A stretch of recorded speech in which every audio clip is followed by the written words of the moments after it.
Hi, I'm Truman with Park Tool, and in this video, we'll walk through the centering process for the TS-2, TS-2.2, and TS-2.2P truing stands.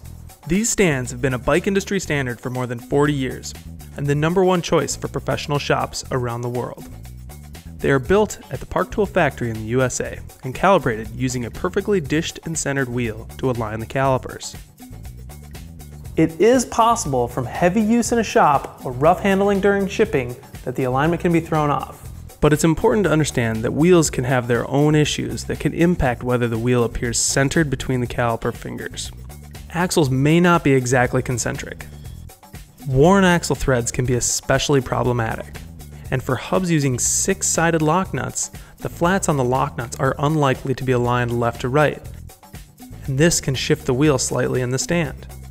The rim radius then multiplies any anomaly at the hub, and that can affect the centering at the caliper fingers. These factors, along with the many moving parts in a truing stand, is why one dished wheel may appear perfectly centered in the stand, but another dished wheel may appear slightly off. This is also why the most accurate and effective way to dish a rim is using a dishing tool such as the WAG-4 or WAG-5. We are now ready to walk through the procedures, starting with centering the uprights.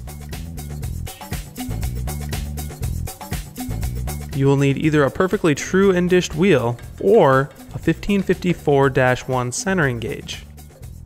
Do not assume a factory fresh wheel has been properly dished. Double check it.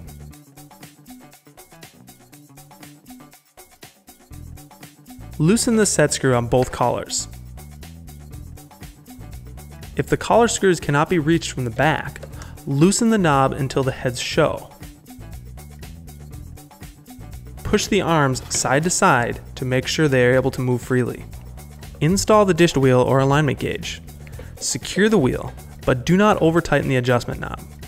Excessive tightening of the upright knob will cause the uprights to flex, resulting in inaccurate centering or dish. Adjust the arms left or right until the rim appears centered between the base uprights. Fine-tune the adjustment by measuring between the base and the rim edge. Adjust until there is equal distance on each side, within a margin of error of about 1 millimeter.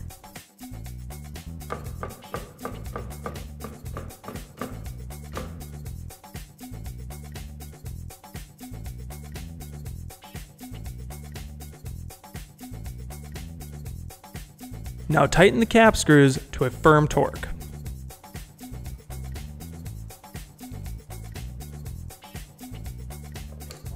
If you are working with an older stand, there will be a set screw, and you can tighten that to a medium torque.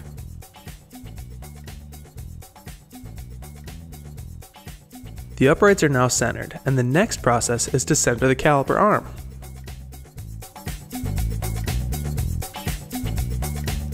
Before we begin, check the calipers for free movement.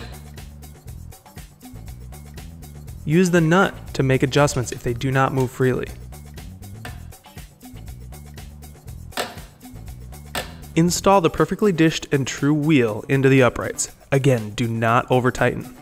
Adjust the caliper fingers to the rim. If the rim does not appear centered between the fingers, the entire caliper arm can be moved left or right using the 2 nuts at the base of the caliper arm. To move the arm to the right, loosen the left nut 1/4 to 1/2 turn and tighten the right nut the same amount. Reverse the process to move the caliper toward the left. Repeat as necessary. Take care to turn the lock nuts equally so as to not over-tighten or loosen the caliper arm. Proceed until the caliper fingers appear centered to the rim.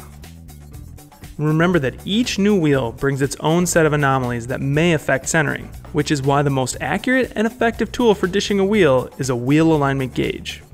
And that's the procedure for centering the Park Tool TS-2, TS-2.2, and TS-2.2P truing stands. For more wheel truing resources, visit the Repair Help section of parktool.com. Thanks for watching.